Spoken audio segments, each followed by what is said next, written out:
Judges make exporting fish almost financially impossible.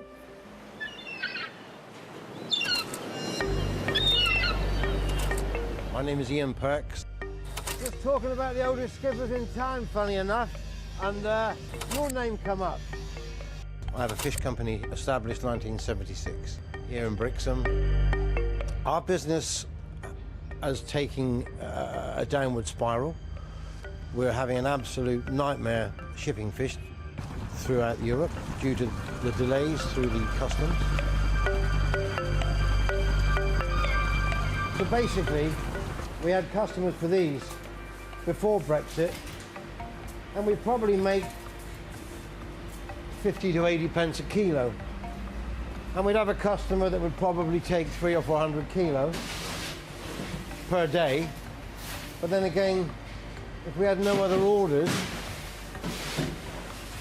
the extra cost that we've encountered now would not make it viable for us to send 300 or 400 kilos, because it's going to cost us an extra £300 per day to ship.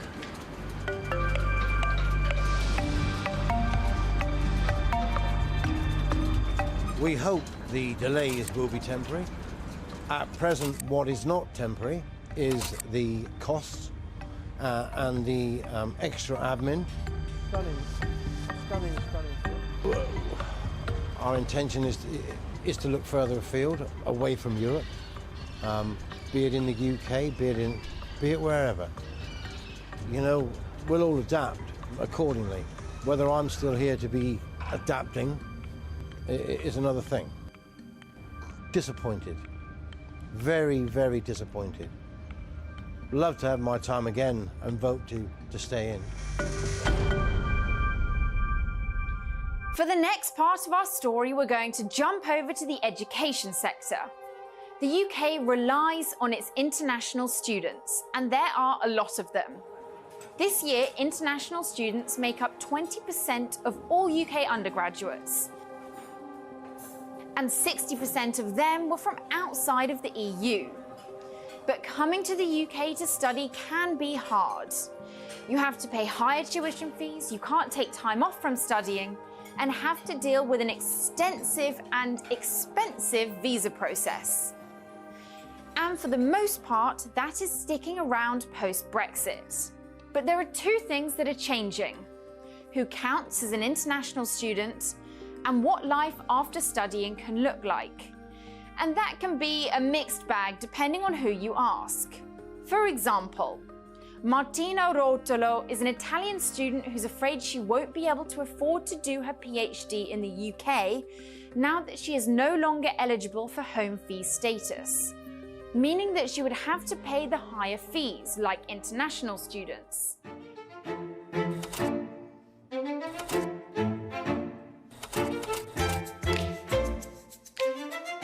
Io sono Martina e vivo da 2 anni in Inghilterra. Ho fatto un master in urban planning lo scorso anno, mi sono laureata, adesso sto continuando a lavorare in università come ricercatrice e vorrei rimanere anche in Inghilterra nei prossimi anni perché mi sono resa conto che appunto mi piace il lavoro che sto facendo e quindi per questo motivo vorrei continuare con un dottorato.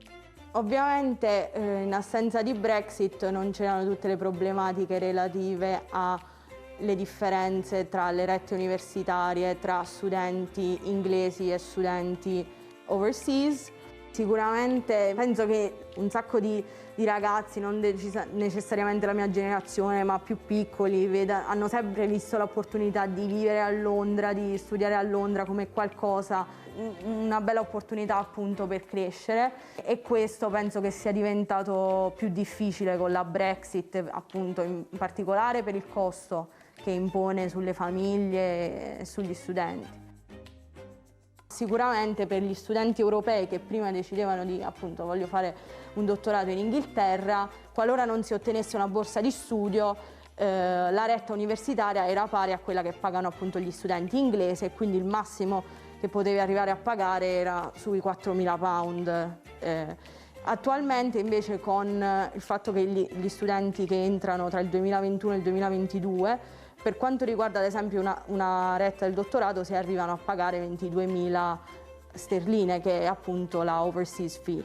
E questo ha un impatto non indifferente, perché nel mio caso io non mi posso permettere di pagare una retta di questo calibro, quindi si spera che otterrò una borsa di studio e niente, però appunto se nel periodo pre-Brexit avrei potuto pensare a fare un dottorato senza borsa di studio, attualmente se non ottenessi la borsa di studio è sicuramente impossibile per me decidere di intraprendere quel particolare percorso. Sto facendo application attualmente e vediamo come va. But for students like CGTN studying in Scotland, the following year presents new opportunities that they wouldn't have had a year ago. And that's the graduate route visa. It's a visa which lets international students live and work in the UK for 2 years after studying. The visa had been in the works for years before the divorce deal, but the UK government now says it will make up part of the new points-based immigration system. My name is Siki. I'm a third-year economics and politics student at the University of Glasgow. I'm from China. I came to UK in 2018. I remember that was a lot of discussions about the Brexit and the post-Brexit and everything. I felt like that's a lot of uncertainties back then, and I thought about life, like what it will look like when I actually moved here. Like me and my family, we had some concerns about the safety. So we thought there might be some protests on the street and some crazy things. But actually when I came to UK, came to Glasgow, I feel like it's a really friendly environment and everyone is super nice. I think it's a really good environment for international students as well, because we don't feel like we are such like outsiders. And one thing I may not like, probably it's the weather. Sometimes it could be rainy and also be so windy at the same time. When I first came here, I didn't really think about staying here after graduating. When I was in China, I know there's a lot of opportunities for me. I can always go back, but study here, living here, I kind of like know more about the UK and also like how the job market and also what things I can do. So yeah, I feel like that would be a really good choice to stay here after graduate. There are like really huge differences in the year 2018 and now. I have heard like some really terrible experiences from my peers. From what I heard is kind of horrendous. Either you get a job here or you have to go back to your country. But now it's different because the post-study visa is back, the graduate route. So actually we are very lucky, I felt, in some way, because we have this choice to decide whether we want to stay in the UK for another 2 years or we can go back. It shows the UK's attitudes to international students. The UK wants to attract global talents. I think this is a global trend for like the collaborations among different countries, and that's the thing plays more important role than the Brexit in the decision of having the graduate route. If you could retire anywhere in the world, where would you go? Italy or maybe Spain? If you're British, the ability to move back and forth across the Channel for retirement was relatively easy before Brexit. You could essentially just show up in a country and decide to move there. But now you would have to deal with visas and state bureaucracy potentially stopping you from ever making that move. But what about the people already abroad? Joe is a British pensioner who voted for Brexit. But now he's grown to regret that decision as the deal stands between him and his retirement in sunny Spain.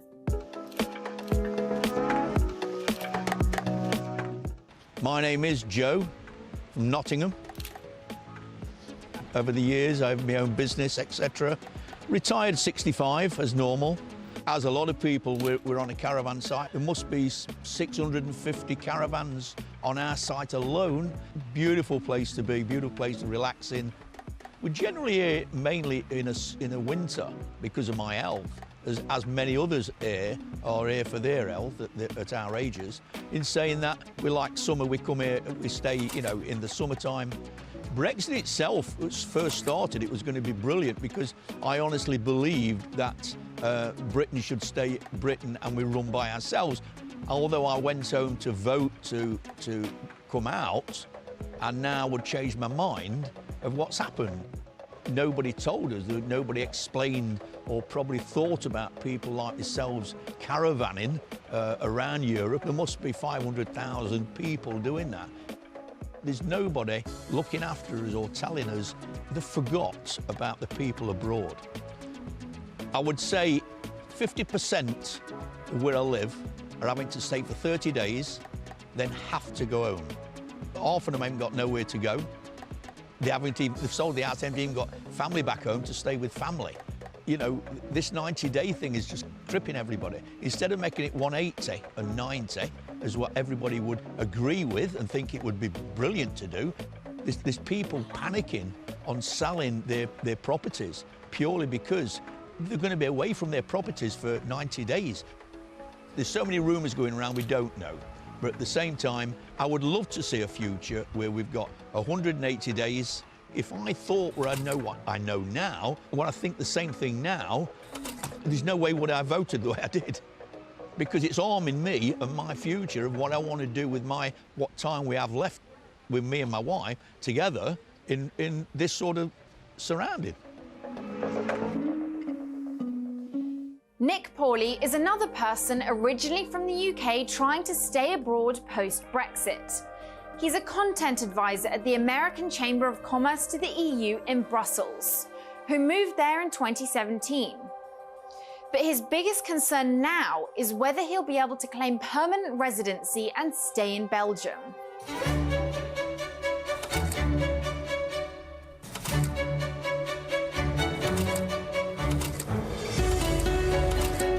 I'm Nick Pawley, I'm 30 years old and I'm from the UK.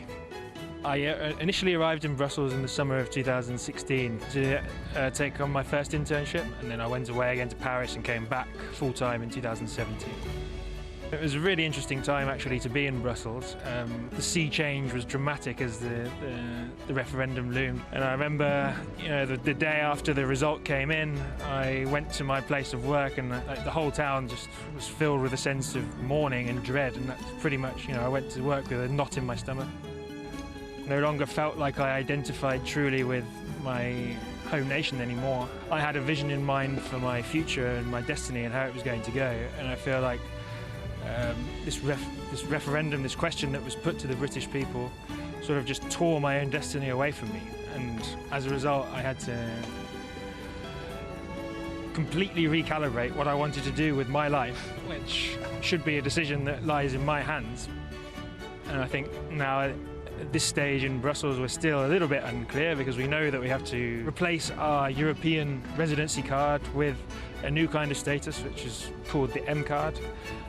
But because of what's come to pass as well with the pandemic, we don't know when, where or how we can go about getting that status, and what it will mean in terms of future ability to claim permanent residency. I think my biggest concern from my own perspective is that for whatever reason I wouldn't be eligible to apply for Belgian citizenship at the end of the five-year threshold. Obviously I very much enjoy living here and do see a future for myself here mid to long term, regardless of whether that's in the institutions or not.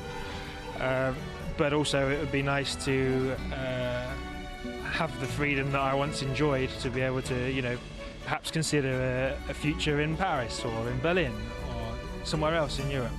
So I think that's the biggest concern, that I end up somehow locked out from that. And then, yeah, I guess other concerns are political and what kind of relationship the UK will develop with Europe going forward, whether it will be more adversarial or whether we'll find a way to still be friends at the end of all this. The confusion felt by Nick, Paulie and Joe is also felt by EU citizens living in the UK. Daniel Kern is a university professor from Germany who moved to Scotland with his family years before the Brexit referendum. But unlike Nick and Joe, he chose to return his family to his home country because he was uncertain of how his life in the UK would look in the future.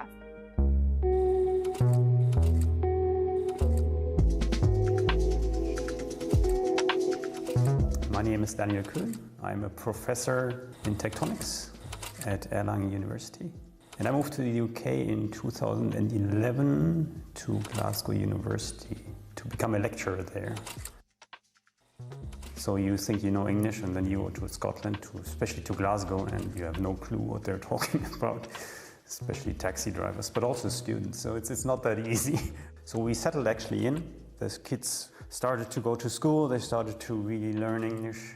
And then 2 years later came this big European thing where people were voting to be in the Union or not. And we thought, they're not going to do that. Especially because in the evening of the actual vote, it looked very much like they wouldn't vote for going out of the EU.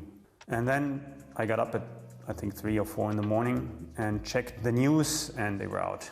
At that point, we actually thought that maybe it's not so bad if they go out, but they sort of leave things open, and as a European, you're still part of the system. And then just going on from the referendum, it just turned out to become worse and worse, for us at least. So it became more and more extreme.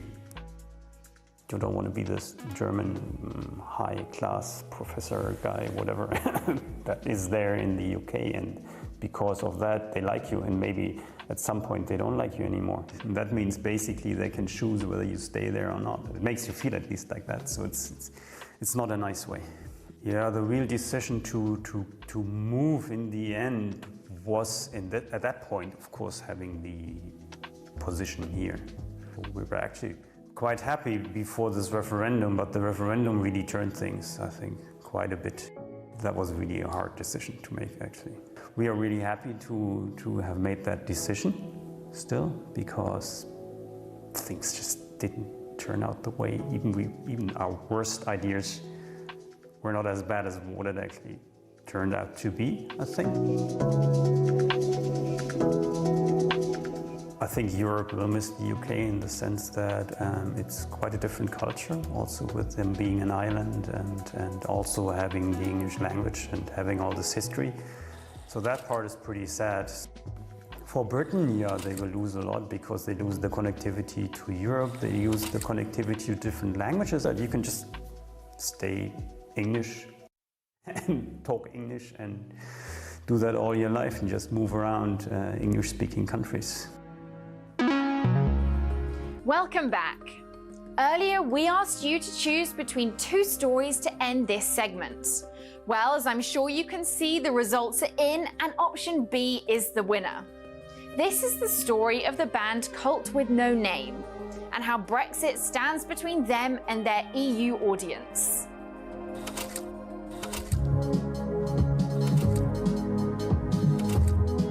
My name is John Books, and I'm from London with a British passport. And I'm Eric Stein, and I have a German passport. So we're Cult with No Name, and we're an electronic music group from London in the UK. Turn again. Still tour visa-free in the EU, but John unfortunately won't be able to post-Brexit. So whereas previously we would quite easily pop over to Belgium, Germany to do gigs, even just for one night, just one gigs. That was easier for us to do than even going up north.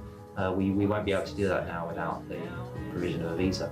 Touring, certainly for me, will be a lot harder and a lot more costly, which, given that we were just about breaking even as a smaller band, nevertheless with quite a strong following, it will now take that away and we'd probably make a loss.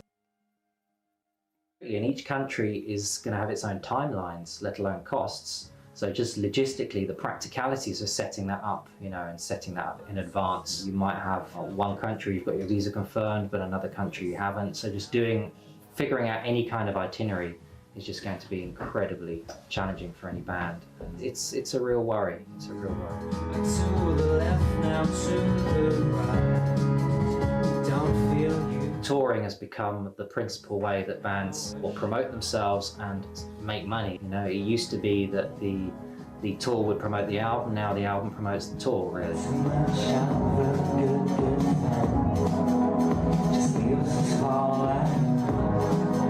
I would like to see them go back and at least negotiate with their European counterparts and just make some kind of disposition, I guess, around musicians, and not just musicians actually, it's all creative people, recognising the impact this is going to have on them, to negotiate an easier freedom of movement, I guess, and less restrictions. Culture will become a lot more parochial, won't it? Because you'll have in each respective country, the gap between the UK and Europe will widen culturally, when of course, it should be going the opposite direction.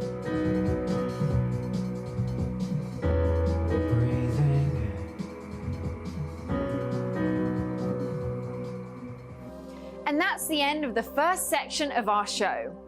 Before we move on to the next part, we would again like to hear from you, our viewers. Today, we've heard from many people about how Brexit affected them. But we would also like to know if Brexit has affected you. Let us know in the comments section below, and we will read out the best responses at the end of the show. And now back to Juliet Mann for the next part of Brexited. Thanks, Jemima. Well, you've seen there how Brexit has meant a sea change for some people, including two Britons whose life and career have borne the brunt of Brexit. Well, let's go to Brussels and Madrid now, where those two stories were filmed and where we can find our esteemed correspondents. We've got Toni Waterman in Brussels and Rahul Pathak, who's in Madrid. Thank you both very much for those reports and for joining us. Now, there's a theme that I think we can see has come through everything we've seen so far, which is this notion of identity and a possible lost identity. Toni, let me start with you. It's something that you can relate to personally, isn't it? Yeah, I mean, for the Brexit thing, I mean, you have this entire generation, Juliet, which has seen themselves not just as UK citizens, but also as European citizens. And then you have this Brexit vote, and all of a sudden that literally kind of changes overnight for them, even though we know the process has been quite long. These were people that were able to, for all of their lives, travel, live, work, go to school quite seamlessly in other parts of Europe and vice versa. And now that has just really been taken away from them. One thing that Nick was talking about in Brussels, which I thought was quite extraordinary and also quite relatable, is this feeling of not understanding who his fellow UK citizens were anymore, how they could make such a decision like that when he, his entire life, felt like he was benefiting so much from being part of the European Union. Let's just listen again to what he had to say about that. Yeah, I just no longer felt like I identified truly with my home nation anymore. I feel like I'm more at ease and more comfortable in sort of international cosmopolitan circles than, necessarily being with my townspeople back in the UK. But Toni, you're an American in Europe, so how can you empathise with that emotional side of things as opposed to just the practicality of him not being able to move around so freely? Well, Julia, in June of 2016, when this referendum vote took place, I was living and working and had been living and working in Singapore for more than 4 years at that point. And obviously, this was a big story to follow in Singapore because Singapore used to be a British colony. So it was a big thing that was happening. So I could understand what was taking place from an historical perspective, the significance of this vote. But I had a lot of British friends who were in Singapore, and there were literally people that were going to the pubs and crying into their beers over this. There was people that were breaking down in tears in the office as this was taking place, and I really struggled to understand the emotional significance for these individuals. And then just a very short 5 months later, it all became crystal clear to me, because that is when Donald Trump was elected president of the United States. And I got that same exact feeling that my British friends had just, months beforehand, of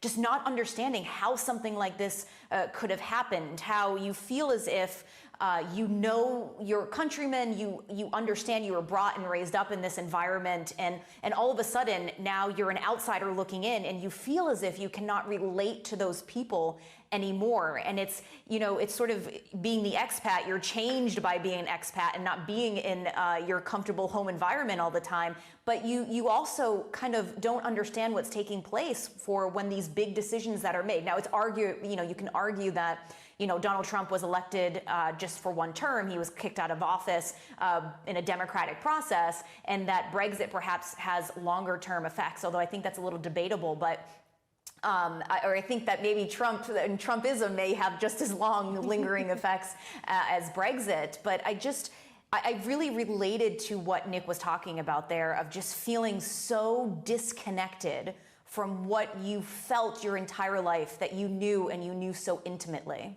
It's interesting you say that, because I think this is something, Rahul, that you and I would understand, both being Brits who've worked abroad, but possibly something we've taken for granted throughout our lives and certainly our careers, that we could just jump on a train, jump on a plane and go and live and work in a completely different country. And some of the people you spoke to also felt like literally the carpet had been pulled out from underneath them. You've been in sticky situations, haven't you, without the right paperwork now? Well, yeah, jumping on a plane and jumping on a train, that was taken away from me trying to get back to Madrid following my Christmas break. So I left for London to see my family in December last year. Was planning to come back just after the turn of the new year, so 3rd or 4th of January. And at the time, I'd applied for my residency here in Spain. The process had gone through. I had forms showing the application is going through, it's going to be accepted, and that was going to be fine to get me onto my flight back to Madrid. And then all of a sudden it changed.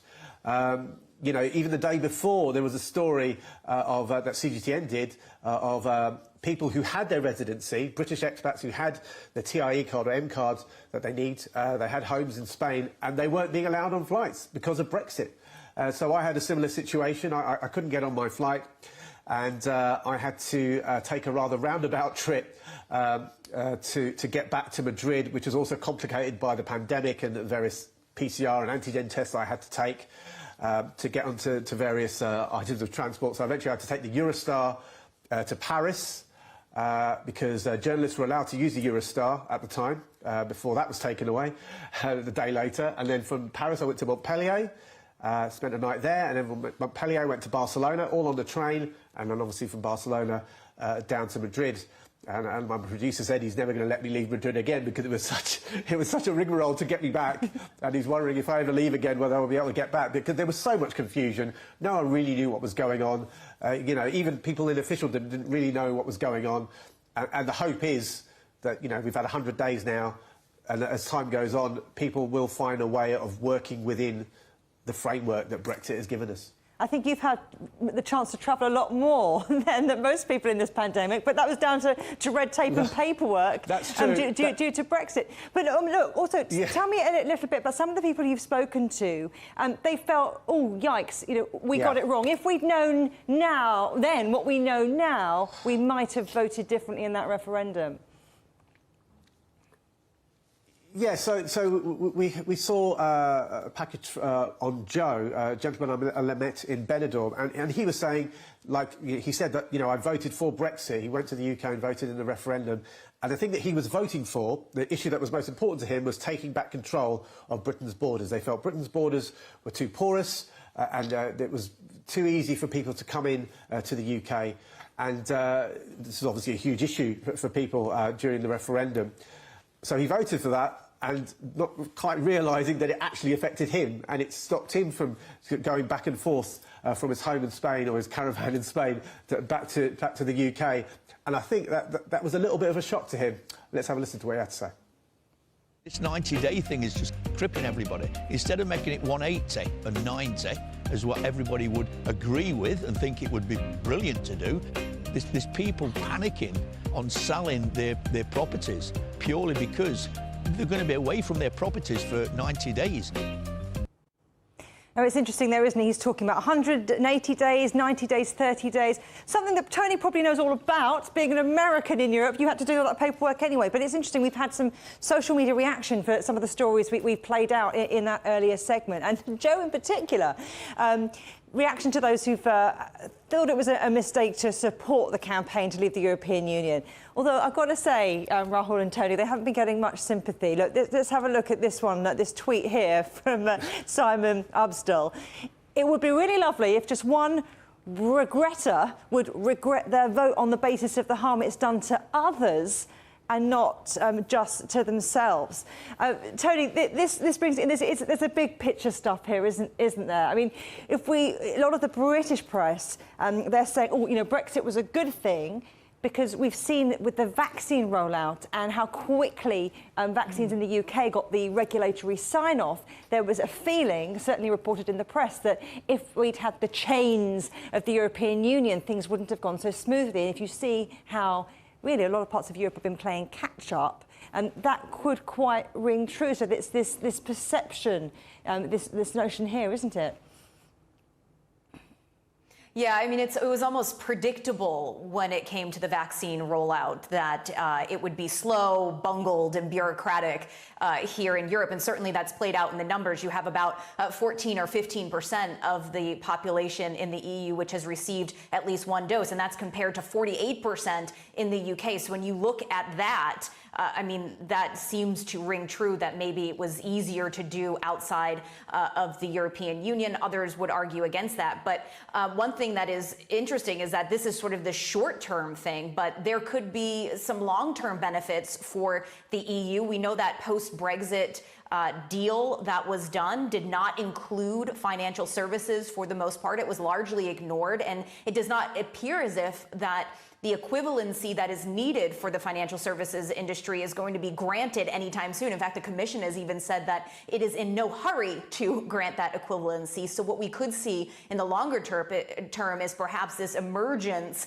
of a very strong and powerful financial services industry in other European capitals, and certainly leading up to that final break from between the UK and the EU, we saw sort of this exodus of companies re-headquartering. We saw a lot of employees being shifted over to the EU. And I think it was in the first trading day after January 1st, which would have been January 4th, there was something like $7 billion worth of share trades, which left the UK and headed over to other European capitals. So perhaps in the long term, the best that can be hoped for is that there will be a big financial services industry that will develop. I mean, in the shorter term, I did a story just weeks after the final break, and I was at a British grocery store in Brussels, which gets most of its supply from the UK, and it had not received a single shipment since January, since December 31st.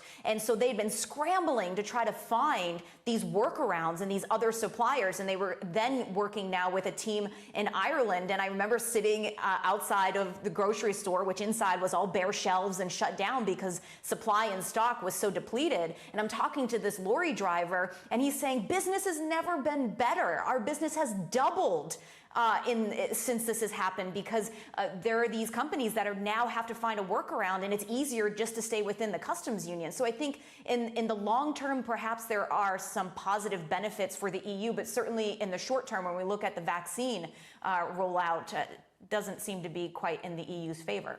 So there are short-term winners and losers, and there'll be longer-term winners and losers. You talk about financial services, and I think Amsterdam took London's crown as the main trading hub, share trading in terms of volume. And also you mentioned this equivalence. The European Commission have said, right, we've got equivalents for US brokerages and clearinghouses. So maybe US companies are going to topple the UK's dominance in financial services. So we need to watch that space. And Rahul, I want to bring you in on this, the positive side of things, because what Brexit has done, certainly in terms of the people you've been speaking to, has reinforced the importance of Brits abroad, if you like, and the value that that relationship between the UK and continental European has? Yeah, I think that the people that I met in Benidorm, especially, it's kind of forced them to kind of really look at their role, their relationship with Spain, because when I went to Benidorm and you saw shots of these huge caravan parks that the Brits stay in, it's kind of this little weird bubble that they live in, and they don't really mix with the locals. Mostly don't speak Spanish, and you know, they live in this world, and that's it, and that's fine, and that's been fine for however many years. This has forced them to really kind of look more outwardly to, you know, to either get their residency or to do the various things that they need to do. And I think that will have a positive outcome. I mean, Joe, for example, he's applied and got his residency. So I think there are positive aspects out of this. And Tony was talking about the lorry driver who was saying that business has never been better. And another example of this in Benidorm was the lady I met, Karen Cowles, a British lady settled in Spain, and she's an expat specialist lawyer who does what she says on the tin. She advises expats on their new rights, on what they need to do to get their residency if they want to, or what they need to do to move back to the UK, or whether they have to move back to the UK.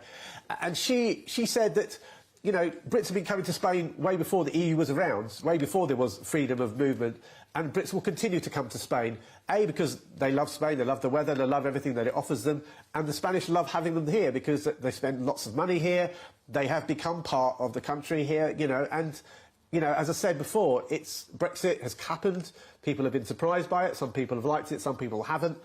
Everyone is going to find a way of adapting, and Karen says that won't change. I think that there was a little bit of the feeling that, well, we've always been accepted here, Spain will never want us to leave, which they don't. That's also a misconception. Spain does not want the British to leave here. We are a huge source of income and have a great input into Spain. It's interesting, isn't it, both of you? There's a feeling of, you know, this discombobulation and thinking, gosh, if we're out of the European Union, maybe we're not wanted. Like we heard from the German professor who was saying he didn't necessarily, well, he was worried he might not feel welcome in the UK working here because of Brexit. So there are a lot of emotions that are playing into this. Look, but before we go, I just want to talk about the teething problems. We're 100 days in. I know it's early days yet, but some of those issues have boiled up, haven't they? And we've seen what's been happening in Northern Ireland with things getting nasty. Toni, there's a long way to go, isn't there? Yeah, there certainly is. I mean, it's going to take a fair amount of time to find a way forward that works for everyone. And I think that you're exactly right. We're seeing this bubbling up in Northern Ireland. And Brussels right now finds itself in a pretty precarious situation because it has taken legal action against the UK for unilaterally deciding to ease and relax some of the checks at the border when it comes to the Northern Ireland Protocol. And now we see what's happening. We see this violence that's taking place, something that was foreshadowed by a number of people, including former Prime Minister Tony Blair, before this, you know, before Brexit even happened, that this was a possibility of happening. And I think that people just need to find and go through the process of what is going to work and what is really not going to work going forward. But it will get easier. I mean, when the EU makes trade deals and when the UK makes trade deals with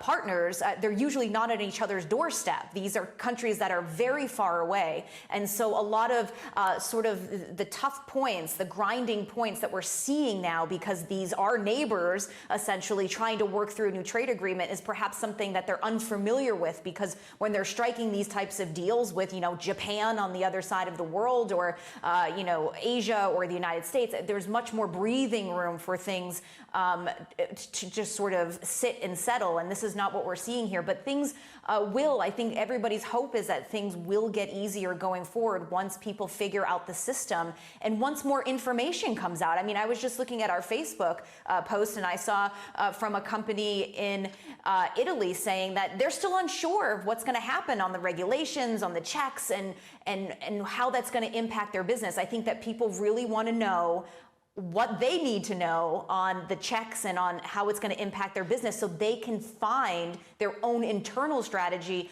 going forward.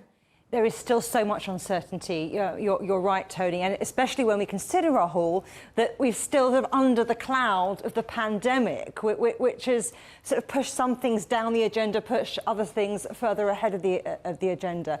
I mean, how, in terms of the people you're speaking to and the vibe that you're getting, is it a regret? Is this all doom and gloom, or is this a reset, an opportunity? Well, you know, we were talking earlier about the whole vaccine hesitancy thing, and you know, here in Spain, they have looked at the UK and seen how it seems, you know, the perspective is that their vaccine rollout has been much more, well, it's definitely been quicker than in Spain, because Spain is within that kind of very cumbersome EU, framework, and you know, the whole business with the AstraZeneca row, you know. People, we were at a mass vaccination centre in Madrid the other day, and people were in the queue. They were all getting the AstraZeneca jab, and they were, you know, a little bit concerned because of all the bad publicity surrounding the AstraZeneca jab. And it came from the sort of mixed messages they're receiving, A, from the EMA, the Medicines Regulatory Authority here in Europe, the Spanish government, and the EU. You know, it's all a little bit worrying. And, you know, Britain, it seems a bit more streamlined and stuff, but I think the main message is, look, Brexit has happened. We're getting a little bit used to it. We're going to find ways of working within that framework, you know. And the good thing, you know, now it's 100 days have gone.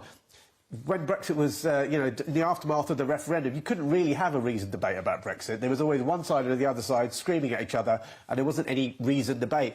I think now it's happened, people can actually have a reasoned discussion of how to move things forward, no matter what side of the fence you're on. So, only way is up. Make it work. Rahul Pathak in Madrid and Toni Waterman in Brussels. Thank you both very much. Super stories from you, and it's always a pleasure catching up. Thanks ever so much. So there we had it. The UK's withdrawal from the EU. How does it feel from different sides of Europe? Well, we've heard from Toni in Brussels, and we've heard from Rahul in Madrid.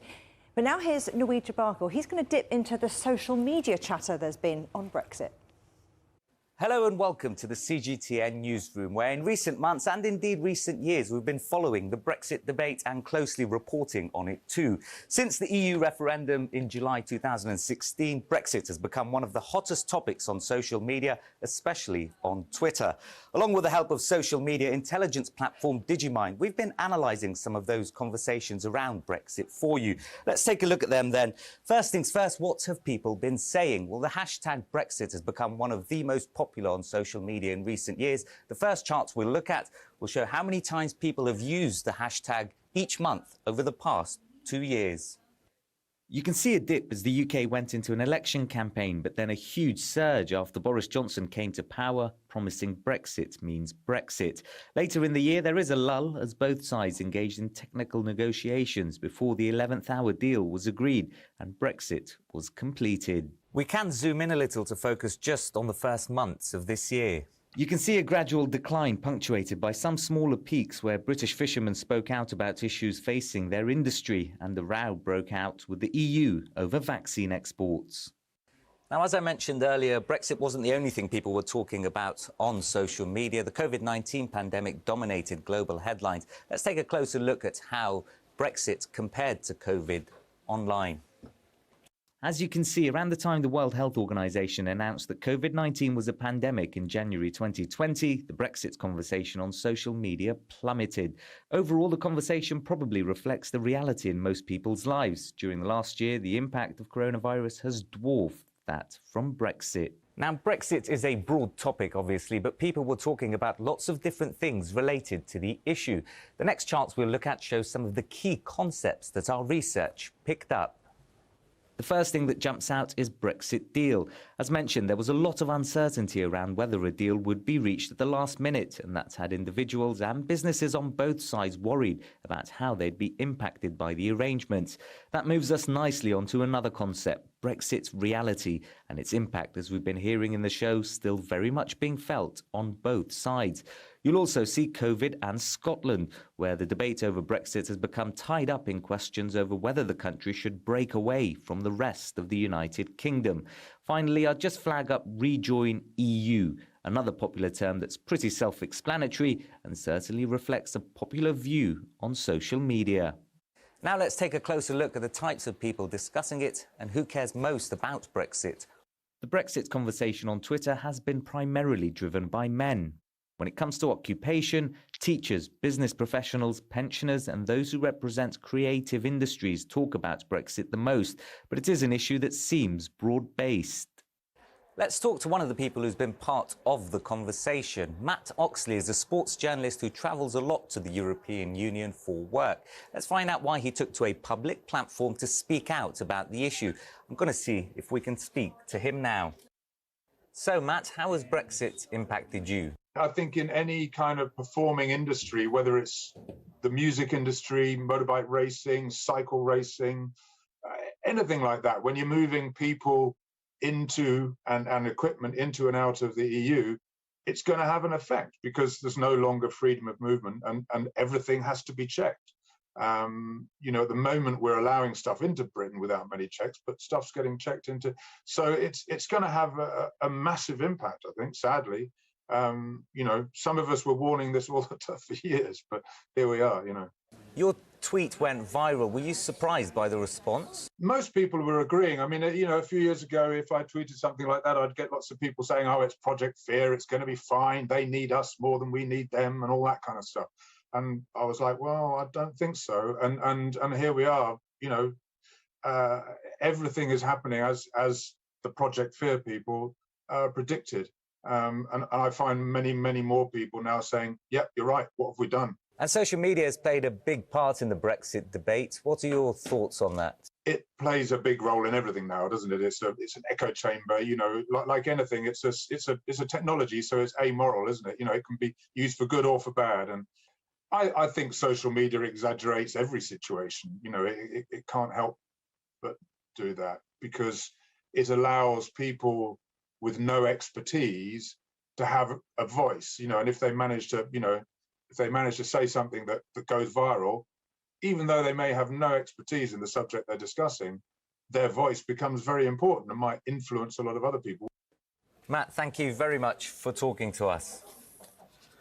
So Matt's based in the United Kingdom, but this isn't just a conversation confined to the UK. All across Europe, people have been talking about Brexit, particularly in those countries that have a strong trade relationship with the UK.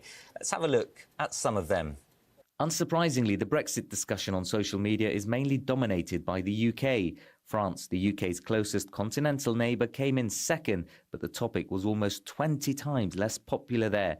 You can see other big European countries also feature lower down the list. Last but not least, who needs words when you can use emojis? Now, Brexit has been a very emotionally charged subject. Let's take a closer look at some of the most popular emojis people have been using to express their feelings on the issue. Bang in the middle, as you can see, is the EU flag. The Union flag is another popular emoji, particularly among those who support Brexit. For some, it's emerged as a symbol of independence, but others have been using it alongside the EU flag as a sign of the recent history shared between the two. The Scottish flag is there too, and reflecting the emotions within this debate, the laughing face emoji and the angry face too. Well, as we've been hearing, social media offering a very mixed view of Brexit with strong positions on both sides of the debate. In the final part of today's show, my colleague Juliette Mann will be looking at the hard facts around the impact of Brexit. Juliette. Thanks, Naweed. Well, it's been 100 days since the UK officially left the EU. You're watching CGTN's special programme, Brexited, where we're asking how life has changed for people here in the UK and across the Channel. And we've heard some really interesting stories. Now, if you've just tuned in, don't worry. Here's a recap of some of the highlights. Now, we got to know a German scientist who used to live and teach in the UK, but had to make a hard decision after Brexit. Things just didn't turn out the way even our worst ideas were not as bad as what it actually turned out to be. Basically, they can choose whether you stay there or not. It makes you feel at least like that, so it's not a nice way. So if you roll back on our timeline, that story starts at 19 minutes and 43 seconds, and you can watch the whole thing. Now, before Brexit, tens of thousands of EU students came to study in the UK's colleges and university. But now there are new entry procedures, visa requirements, and tuition could get more expensive. Why don't you watch Martina's story? Appunto, se nel periodo pre-Brexit avrei potuto pensare a fare un dottorato senza borsa di studio, attualmente se non ottenessi la borsa di studio è sicuramente impossibile per me decidere di intraprendere quel particolare percorso. And you can see that in full at 7 minutes and 17 seconds on our timeline, so you just need to rewind to that. Now, remember how fishing was an enduring sticking point in the EU-UK trade talks. You know, fishing only makes up 0.1% of UK GDP, but it became pivotal to discussions.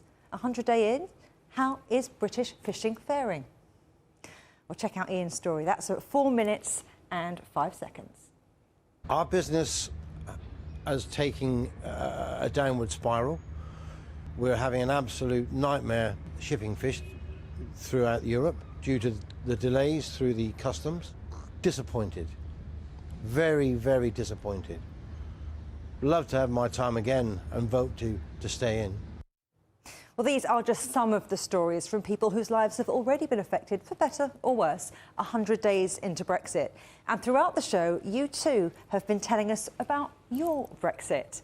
Let's take a look at this one here. This is Chris Wilde. He's been on Twitter and he said it was pretty obvious back in 2016 that Brexit was going to seriously injure prospects for British retirees all across the EU. The precise details were unpredictable, but that alone was a good reason to give Brexit the thumbs down. Not happy. Meanwhile, let's swap over now to Facebook, and we've got Peter Tyson. He posted just a few moments ago. I was planning to retire in Cyprus. That's now much more difficult, although not impossible. As we heard from Toni Waterman there before, there'll be lots more red tape, lots more paperwork, and he might have to go on a magical mystery tour like Rahul Pathak. Still on Facebook, we've got Paul J. Jones. Now, he said it's not the UK's responsibility or purpose to simply provide educational opportunities for foreign nationals. So I suppose he's saying tough boots to some of those students who are now finding things trickier, more expensive. But, you know, everyone's got their own opinion. And I think we've got one more. Yeah, and this is from Joe McJoe. The EU is cutting off its nose to spite its face, as we say here in the UK.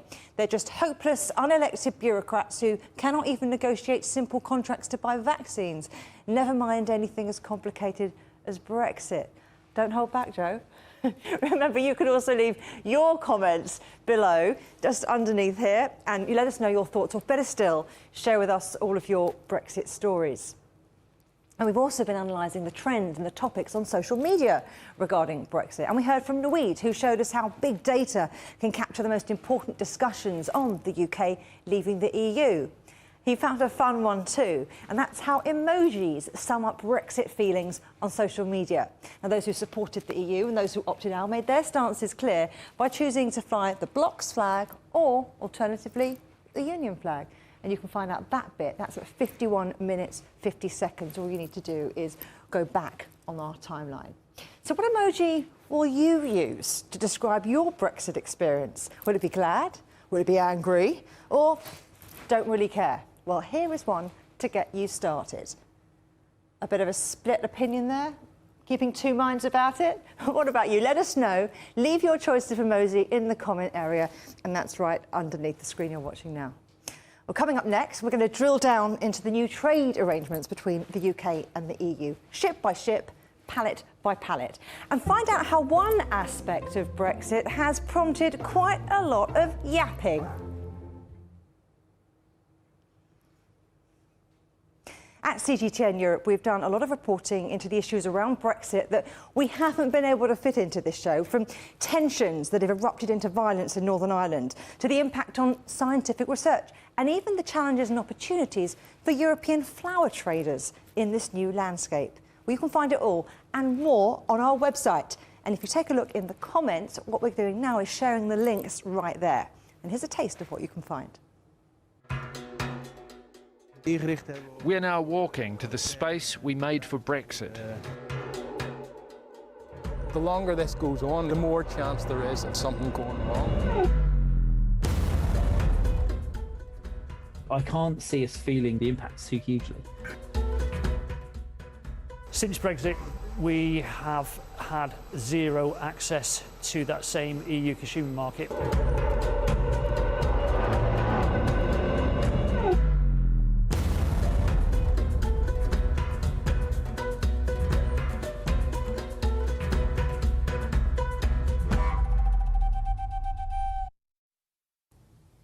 As we've heard so far, Brexit has touched every corner of the UK and EU economies.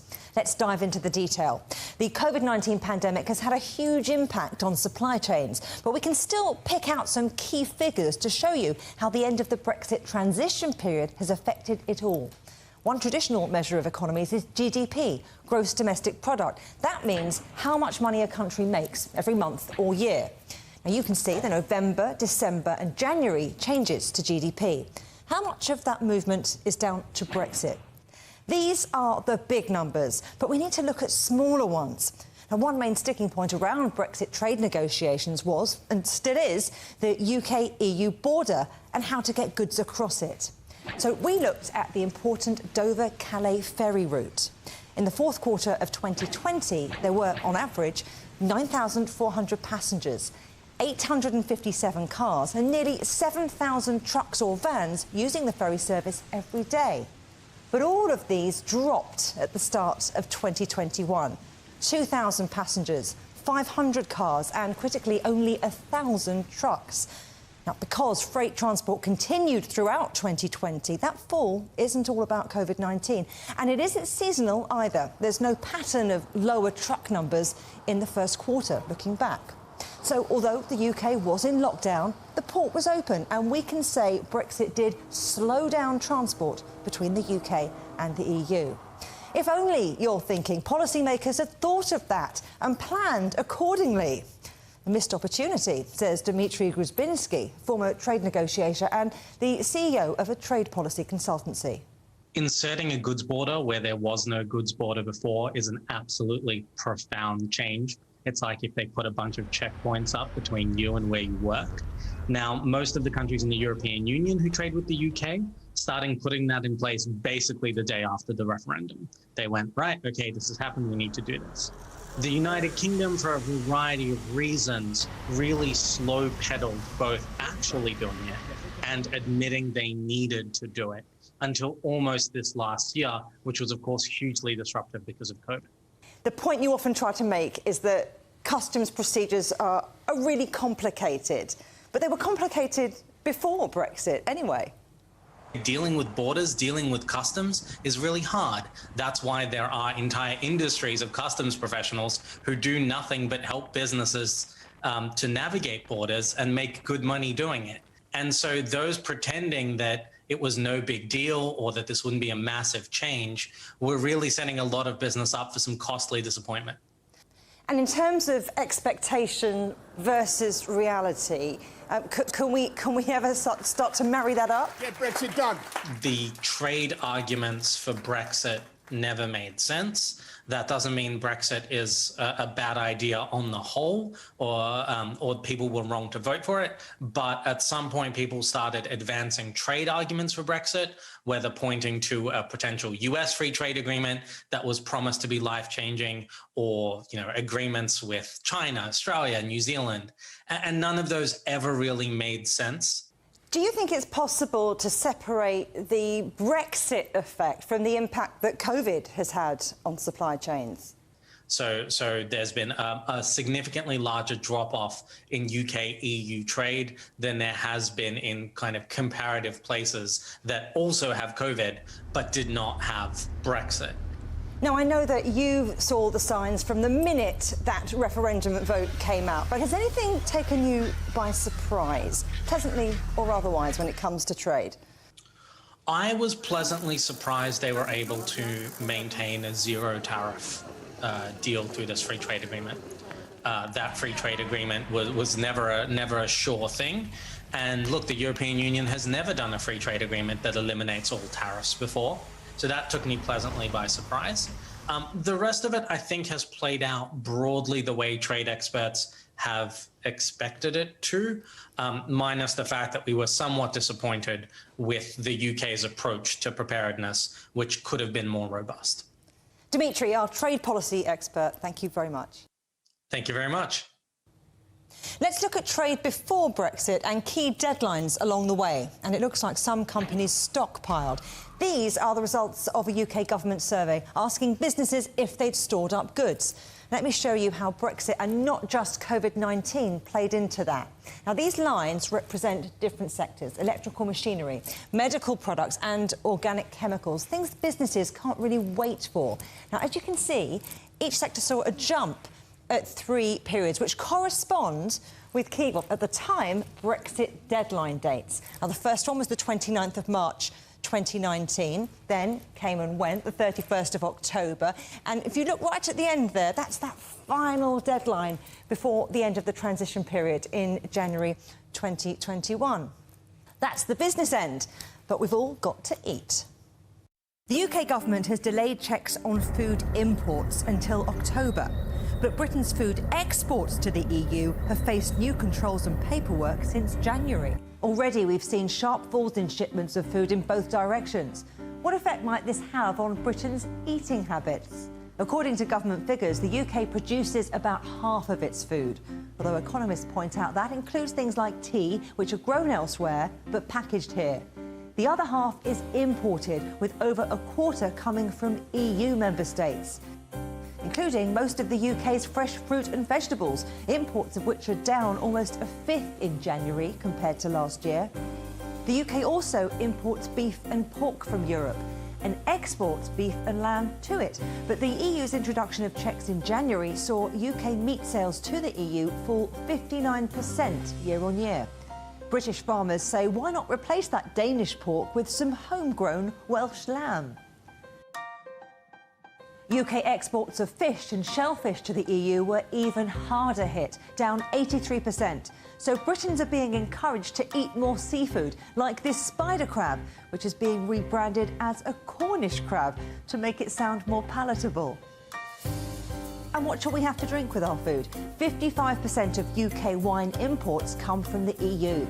The Food and Drink Federation says imports are down 20% year on year, and traders are warning that the extra paperwork could put an extra $1 on the price of a bottle.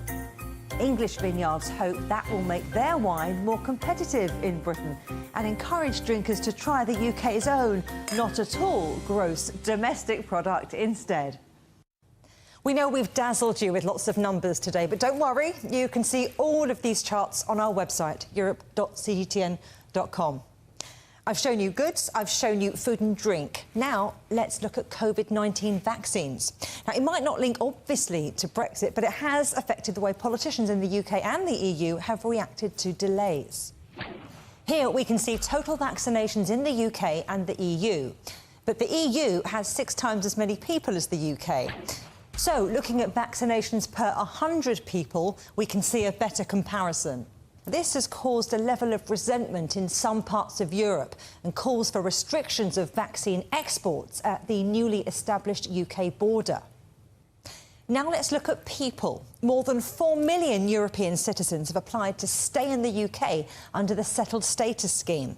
Polish people have been the largest group applying, followed by Romanians, then Italians and Portuguese and Spanish. And did you know thousands of pets move between the UK and the EU every year? Dogs being adopted across borders is a huge trade. More than 60,000 dogs were imported into the UK from the EU in 2020. More than half of those pups came from Romania, where there's a booming trade in rescue dogs. But changes to paperwork needed to move animals into the UK has had a big impact, according to charities that rescue street dogs. In January 2021, only 513 dogs were imported into the UK. That's a big drop from the thousands we were seeing every month. So now you have the facts, and you've heard from people around Europe. And don't forget, you can find all of our interviews and all of our charts on our website, europe.cgtn.com, and you can share all of them with your friends. Now, on this show, we've been asking you to take part in our poll. Have you been affected by Brexit? And now I can show you the results.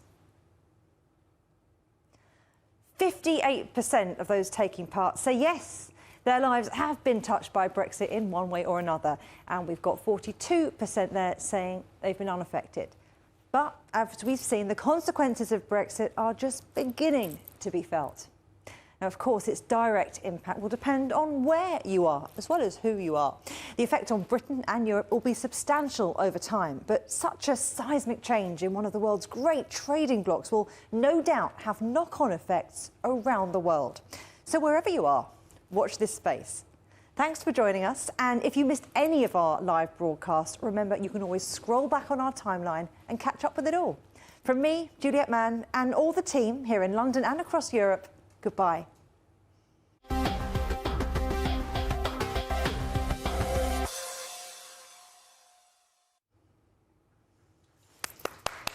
Well done, everybody.